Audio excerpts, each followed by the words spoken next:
కూడా జాగ్రత్తగా ఉండాలా. మనం జగన్ని గెలిపించుకోవాలా, మన నాయకులందరినీ గెలిపించుకోవాలి. ఈరోజు మనం జరిపినటువంటి కార్యక్రమం మామూలు రైతుల్ని పరామర్శల కోసం వస్తే అనేకమైనటువంటి నిర్బంధాలు, అనేకమైనటువంటి వేధింపులు అని చెప్పేసి మీరు చెప్పుకున్నారు. కానీ ప్రజలు మాత్రం నిర్ణయించారు, ఇది ప్రజల నుంచే ప్రభుత్వం అనేది ఆ భయం మీ పట్ల ఉన్న కనుకనే ఈరోజు గ్రామాల్లో తిరుగుతా ఉన్నారు. అధికారంలోకి వచ్చినాక 1 సంవత్సరం లోపే వాళ్ళు వేస్తున్నటువంటి అడుగులు తప్పటడుగులుగా కనపడుతున్నటువంటి శక్తులు కావాలని చెప్పేసి నేను సంపద సృష్టించినా సరే జగన్మోహన్ రెడ్డి గారి కంటే ఎక్కువ పథకాలు ఇస్తానని చెప్పేటువంటి తర్వాత ఆర్టిఫిషియల్ ఇంటెలిజెన్స్ ఉపయోగించి ఒక వీడియో తయారు చేసి ఆ వీడియో ద్వారా జగన్మోహన్ రెడ్డి గారి యొక్క కారు కింద పడి చచ్చిపోయని చెప్పేసి సీల్సింగ్ అనేటువంటి ఒక కథను చూపించారంటే ఎంత దిగజారులు పడిపోయే రోజు రాష్ట్రం ఉందంటే ప్రజలు మొత్తం రామాయణపట్నం పోర్టు ప్రారంభం సిద్ధంగా ఉంటే చివరికాయ మొత్తం ప్రయోజనం చేస్తా ఉన్నాం. ఇది సంపద సృష్టి అడుగుతా ఉన్నాం. ఈ విధంగా మోసం చేసినటువంటి ఈ ప్రభుత్వాన్ని చర్మగీతం పాడాల్సినటువంటి అవసరం ఉంది. చాలా మంది పెద్దలు ఉన్నారు, చాలా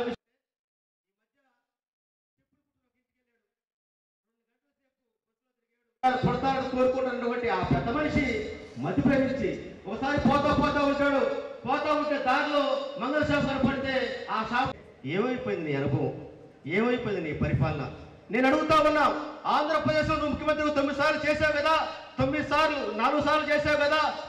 2004 వరకు ఉమ్మడి ఆంధ్రప్రదేశ్ లో ఈ చంద్రబాబు ముఖ్యమంత్రి ఉన్నప్పుడు దాదాపు 52 సంస్థల్ని, షుగర్ ఫ్యాక్టరీలు, జిన్నింగ్ మిల్లులు, అదేవిధంగా అన్ని చేస్తే చంద్రబాబు మోసాలు ఎన్నికలప్పుడు ఈరోజు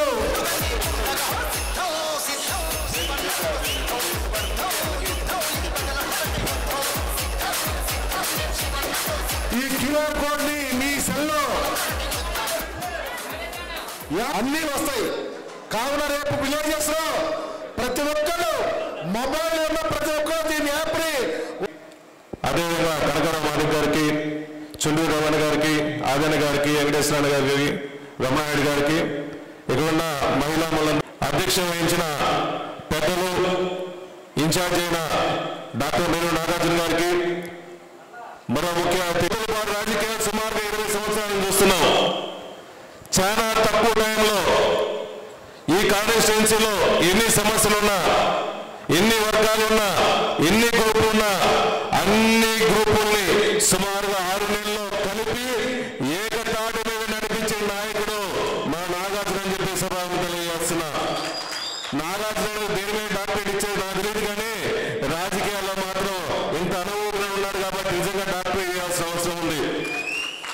ఈ రాష్ట్రంలో జగన్మోహన్ గారితో పాటు కేబినెట్ లో ఉండి దేశంలో ఎక్కడ లేని విధంగా సుమారుగా 100 అడుగుల పైన కాంస్య విగ్రహాన్ని ఏర్పాటు చేసిన ఏకైక మంత్రివర్యులు మా మేరు నాగార్జున అని చెప్పి సభాముఖంగా తెలియజేస్తున్నా.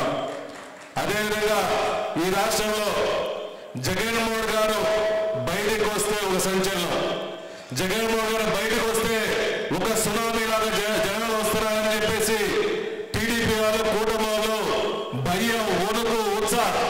అందుకనే జగన్మోహన్ గారిని బయటికి రాకూడదని చెప్పేసి నిర్బంధించాలని చెప్పేసి కేసులు పెడుతున్నారు.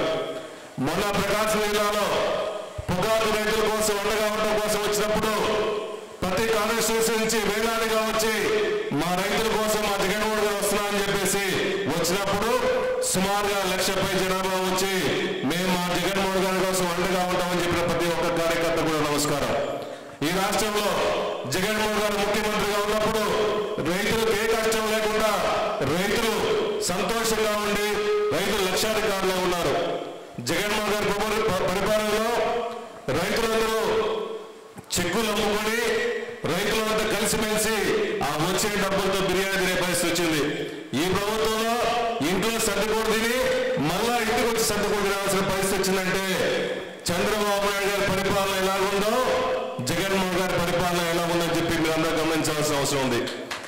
చంద్రబాబు నాయుడు గారు ఎలక్షన్ల ముందు బాబు షూరిటీ భవిష్యత్ గ్యారెంటీ అని చెప్పేసి కలబొల్ల మాటలు చెప్పి ఎలక్షన్ అయిన తర్వాత నేరుగా అసెంబ్లీలో ఈ సూపర్ 6 చేయలేదని చెప్పి నిస్సిగ్గు నిలువుగా బయటపడి చెప్పిన ఏకైక ముఖ్యమంత్రి రాష్ట్రంలో చంద్రబాబు నాయుడు గారు అని చెప్పి సభాముఖం తెలియజేస్తున్నా.